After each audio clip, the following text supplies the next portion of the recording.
그러나 시간이 지나면서 햇빛, 파도, 풍화작용의 영향으로 그것들은 수십억 개의 보이지 않는 살상자, 즉 미세 플라스틱과 나노플라스틱 입자로 분해됩니다. 연구에 따르면 크기 5mm 미만의 소형 부유 잔해 가운데 약 95%가 플라스틱으로 구성되어 있습니다.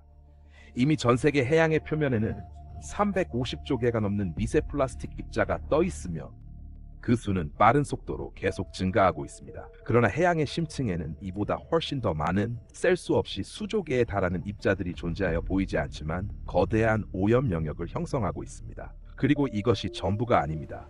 해풍은 이제 독성을 띠게 되었습니다. 파도가 해수면에서 부서질 때 수많은 기포가 생성됩니다. 이 기포들이 터지면서 공기 중으로 방출되는 것은 염분 결정만이 아니라 미세한 플라스틱 입자들이기도 합니다. 바람을 타고 미세 플라스틱과 나노 플라스틱은 전 지구로 확산됩니다. 바람이 강할수록, 특히 폭풍 시 해수 거품이 높게 형성될수록 대기 중으로 떠오르는 입자의 양은 더욱 많아집니다. 육안으로는 보이지 않지만 우리 주변의 공기는 문자 그대로 이러한 입자들로 포화되어 있습니다. 매년 약 13만 6천 톤의 미세 플라스틱이 해풍에 의해 해양에서 육지로 이동합니다. 이는 하루에 370톤이 넘는 양에 해당합니다.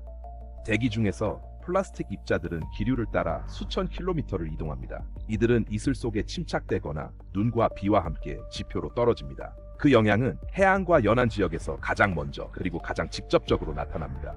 중국 동부의 한 연안 도시에서 실시된 연구에 따르면 사람이 단순히 야외에서 시간을 보내는 것만으로도 연간 최대 100만 개의 미세 플라스틱 입자를 흡입할 수 있는 것으로 나타났습니다. 가장 큰 위험은 100마이크로미터 이하의 입자에서 발생하며 이러한 입자는 호흡기로 쉽게 유입될 수 있습니다. 사르주 가나트라 박사는 심장 종양학 전문의이자 레이히 병원 심장 종양학 프로그램의 소장입니다. 그는 심혈관 의학, 종양학, 환경 지속 가능성의 교차 영역에서 연구를 주도하고 있습니다.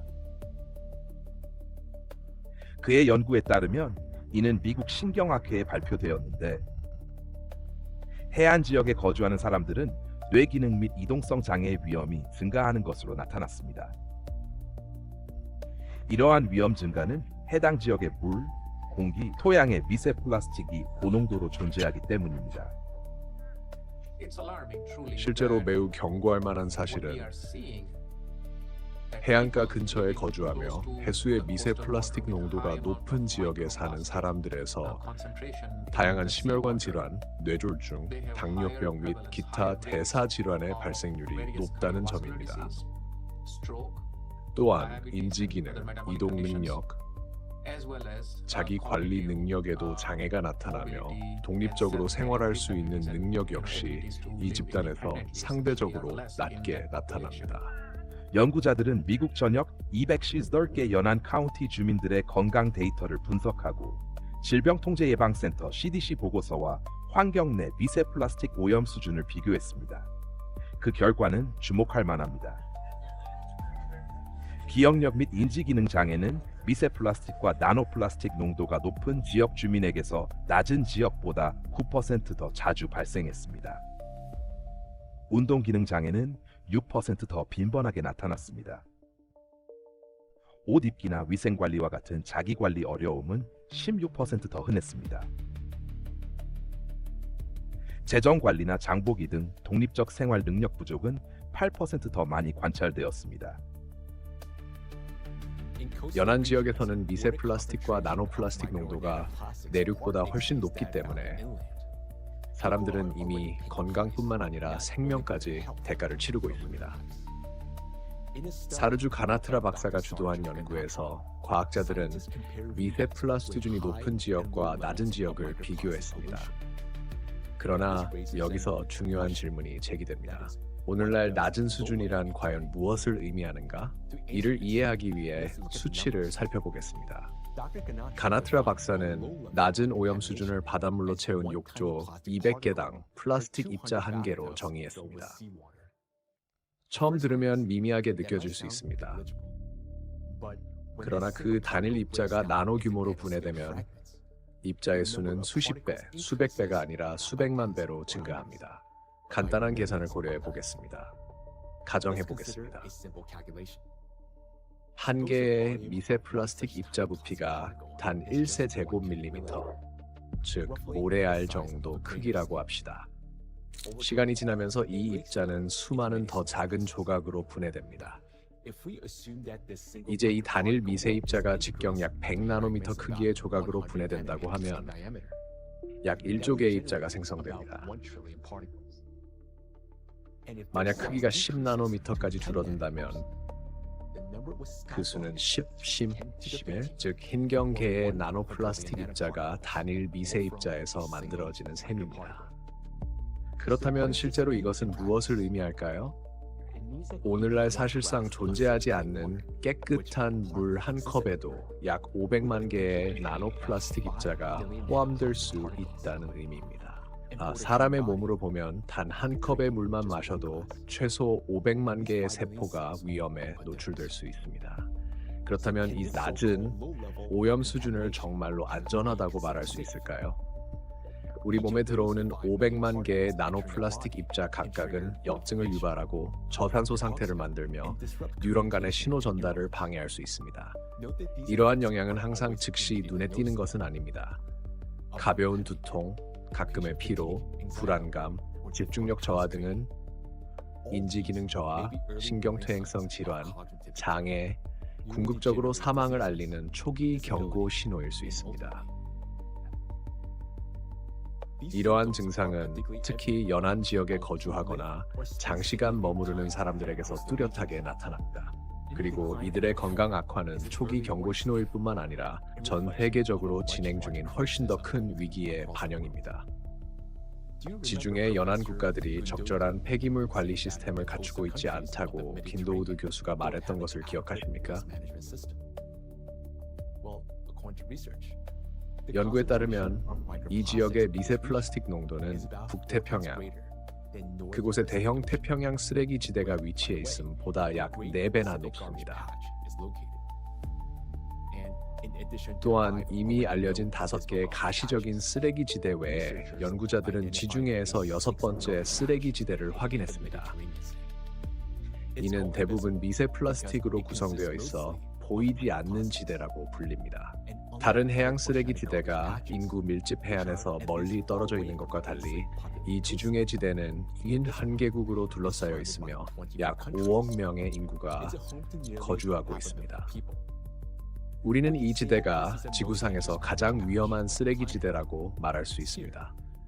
플라스틱이 이미 생명에 위험한 작은 크기로 분해되어 있으며 지중해 인근에 거주하는 모든 사람은 매우 높은 농도의 미세 플라스틱과 나노 플라스틱이 포함된 공기를 지속적으로 호흡하고 있습니다. 이는 오래전에 배제 구역으로 지정되었어야 할 극단적 위험 지역입니다. 앞서 배터리 예시를 떠올리면서 지금 이곳에 얼마나 많은 전하 입자가 존재하고 얼마나 많은 에너지가 집중되어 있는지 상상해 보십시오. 바로 이 때문에 지중해는 전 세계 다른 해양보다 더 빠르게 온난화되고 있습니다. 이는 매우 심각한 문제입니다. 지중해는 유럽과 지중해 국가들의 기후 형성에서 핵심적인 역할을 하며 날씨 패턴, 강우 분포, 나아가 지역 전체의 생태계에 영향을 미치기 때문입니다. 바로 미세 플라스틱과 나노 플라스틱으로 인한 이 극단적 온난화가 지중해 전역의 기후 이상, 극한 기상 현상, 심지어 자연재해를 강화하고 있습니다. 한편 미세 플라스틱과 나노 플라스틱의 양은 매 순간 계속 증가하고 있습니다. 제가 개인적으로 우려하는 점은 사람들이 이를 알지 못한 채 종종 아이들과 함께 이 지역을 여행하며 휴식과 재충전을 위해 간다고 생각하지만 실제로는 극단적 위험 지역으로 들어가고 있다는 사실입니다. 따라서 한때 건강, 자유, 사치를 상징했던 것들, 광활한 바다 위의 요트, 해변가의 빌라, 혹은 개인 섬, 이제 서서히 배제 구역으로 변하고 있습니다. 현재 이 문제는 주로 과학자들에 의해 인식되고 있지만 곧 일반 대중이 이를 무시하기 어려운 상황이 될 것입니다. 그 순간이 오면 연안 지역에서의 대규모 이동은 불가피할 것입니다. 따라서 해결책을 찾지 못한다면 관광 산업이 붕괴하고 연안의 고급 리조트가 폐허가 되면서 경제적 손실은 막대할 것입니다. 그러나 위협은 거기서 끝나지 않습니다. 미세 플라스틱은 대기 순환을 통해 지속적으로 확산되며 경로상의 모든 것을 오염시키고 있습니다. 우리는 시베리아 샘플과 북극 및 남극 지역 샘플을 대상으로 실험을 수행했습니다. 그 결과 많은 샘플에서 나노플라스틱을 발견했습니다. 따라서 대부분 청정하다고 여겨지는 지역들도 적어도 간헐적으로는 대기를 통해 유입된 나노플라스틱으로 오염되어 있습니다. 평균적으로 공기 1세제곱미터당 약 20나노그램을 측정했습니다. 이는 청정하고 깨끗한 공기입니다. 겉보기에는 아무것도 없는 것처럼 보이지만 실제로는 거의 항상 무엇인가가 존재합니다. 오늘날 숲 또한 배제 구역이 될 위험에 처해 있으며 이미 거대한 미세 플라스틱과 나노플라스틱 저장고로 변모했습니다. 부모로서 특히 우리의 본능은 공기가 더 맑게 느껴지는 해안이나 숲과 같은 더 깨끗하고 안전한 장소를 찾게 만들지만 역설적으로 바로 그 장소들이 이미 인간에게 가장 위험한 환경 중 하나가 되어버렸습니다. 예를 들어 보겠습니다. 대도시에서는 성인이 2시간 동안 걷는 동안 최대 10만 6천 개의 미세 플라스틱 입자를 흡입할 수 있습니다. 그러나 수역 근처 지역에서는 그 수치가 훨씬 더 높습니다. 그리고 단 2시간의 노출만으로도 질병의 연쇄 반응을 촉발할 수 있으며 일부 개인에게는 치명적인 결과로 이어질 수 있습니다. 한 개의 미세 플라스틱 또는 나노 플라스틱 입자가 세포 안으로 들어가면 단지 그 세포 하나만 파괴하는 것이 아님을 이해하는 것이 중요합니다. 세포가 사멸한 후에도 플라스틱 입자는 체내에서 제거되지 않고 다른 세포를 손상시키며 연쇄적인 파괴 반응을 일으킵니다. 이 과정은 끝이 없습니다. 우리가 알다시피 플라스틱은 전하를 재충전하고 유지할 수 있기 때문입니다. 미세 플라스틱이 더 많이 체내로 들어올수록 이러한 파괴는 세포에서 기관으로 점점 더 빠르게 확산됩니다. 여기서 시간은 매우 중요합니다. 우리의 몸은 이 피해와 싸울 자원이 제한되어 있는 반면 나노플라스틱은 배출되지 않고 계속 축적되며 내부에서 우리를 파괴합니다. 나노플라스틱은 인간뿐만 아니라 전체 생물권의 완벽한 살상자이며 어디에서도 피할 수 없습니다. 그들은 문자 그대로 우리가 알고 있던 세상에서 우리를 밀어내고 있습니다. 미세 플라스틱과 나노 플라스틱은 이미 지구와 기후에 영향을 미치고 있으며 더욱이 이미 파괴적인 자연재해를 심화시키고 지구 지각 활동 위기의 악화를 촉진하고 있습니다.